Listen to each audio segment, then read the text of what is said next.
Hello, everybody. Welcome to another edition of the Anthony Peake Consciousness Hour.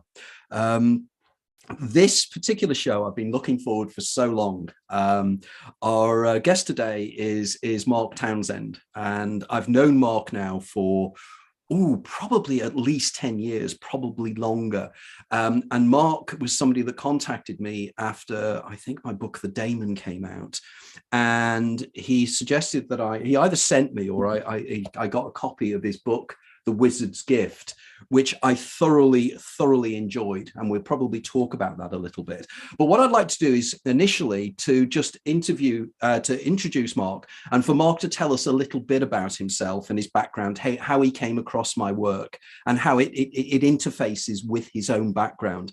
Because Mark's background is absolutely fascinating, and this is going to be such an enjoyable interview. But before we go any further, Mark, you were just telling Sarah and I something that happened last night, which sums up, I think, your wonderful life.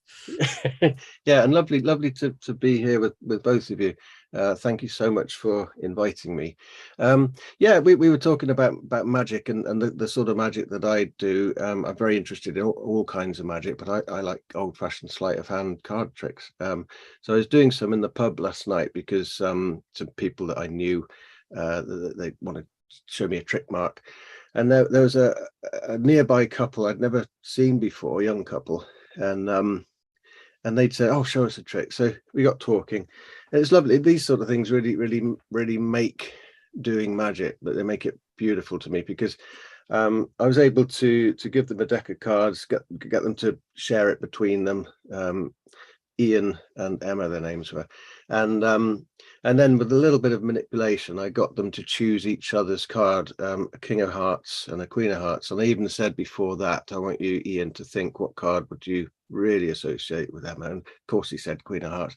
And so it was a really lovely, and that it's when sort of magic as entertainment crosses over into something else, because then we got talking and they're engaged and they've invited me to do their wedding. So it's just such a lovely, because I love that. I love how things that some people might might sort of consider as childish are actually very profound, and tap into places. Magic taps into places that I think, in a sense, it does take us back to childhood, but childhood wonder and enchantment and the beauty of life. And so, that was a nice little story. Well, it's one of the things I've always loved about your postings on Facebook and your postings elsewhere. You have a wonderful sense of the ridiculous.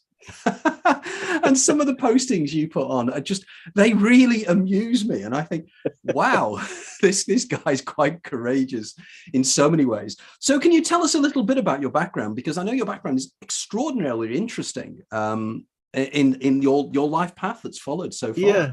Oh, it's such a long story, but basically, I was a pretty mixed up young kid, into all sorts of things, weird and wonderful things, but very shy, very, I'm still quite shy, incidentally, very kind of, I suppose, quite down on himself, not very academic, blah, blah, blah, and always wanting to be something that I wasn't. And I tried various things, tried to join the Marines once, believe it or not, tried to become, karate superstar, all these sort of things. And in the end, I found my vocation in becoming an ordained priest. So I ended up a vicar in the Church of England. In many ways, I loved it. In other ways, there was a square peg in a round hole. And that came to an abrupt end. And since then, which was, I think, about 2007, I really got, or the Church of England is a wonderful institution, and it's out of all of the churches, I think it's probably the one that's enables people to explore the most, but it's still difficult to do the sort of things that I've been doing. So I've been exploring paganism, and I've been doing lots of gay weddings and all these sort of things that you just don't do in the Church of England. So when I left, I had this sense of freedom, and I joined a Druid group, or I got invited to a Druid festival in Glastonbury, and I took to that like a duck to water. Started reading books that I'd always wanted to, but had always felt a bit nervous of because of my sort of church, the fundamentalisms of the church, and that's how I came across you, Anthony, because I was with my daughter, who's also got an amazing sort of enchanted mind, and we saw your book in a bookshop, The Damon, and she bought it for me, and I've got it here, and it's got a lovely little thing that she wrote in the front, and that struck me as being, well, you mentioned my book, The Wizard's Gift, that there was almost a synchronistic link there, because my little book was really a parable for what I think some of what you were saying, which is that we have this higher voice within us, and we have this I call it the wizard within in there, but it's exactly the same idea. And in my previous book to that, The Gospel of Falling Down, which was all about finding beauty in failure, I talk a lot about the two voices, and it's very, very similar to what you're saying. So naturally, and then I think I tried to get in touch with you, and the rest is history. But yeah, so does that say a little bit about where I come from? And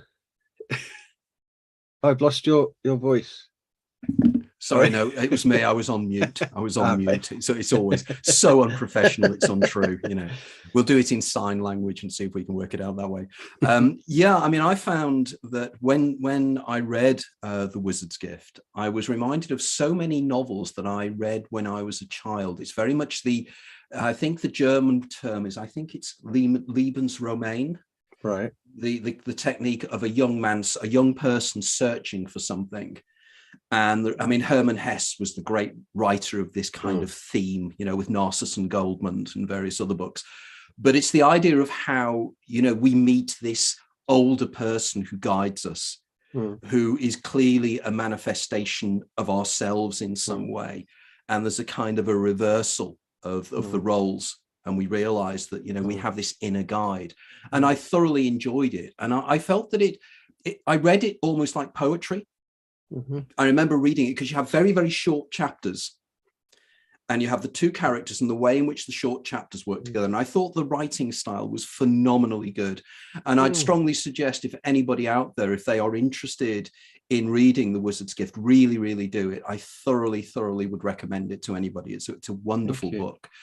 But moving forward then, in terms of your life story, your own Lebensroman, would you consider yourself still to be a Christian after all this? It's a very difficult question. It's a very difficult word because it's so loaded with baggage. I think I do. I'm still a Christian priest, and I still occasionally do very, very Christian, very church ceremonies. Most of the ceremonies I do are not. I'm sorry, just very quickly, can you hear? Yeah. Can you hear me talking? I can hear you. Yeah. I don't know what I've done. Can you not hear me? I don't know what I've done to actually have the background running in the background. Oh. I don't know what on earth I did there. Right, I've just recorded.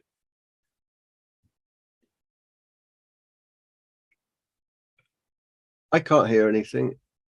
Neither can I. Have you got YouTube on in the background somewhere or something? No.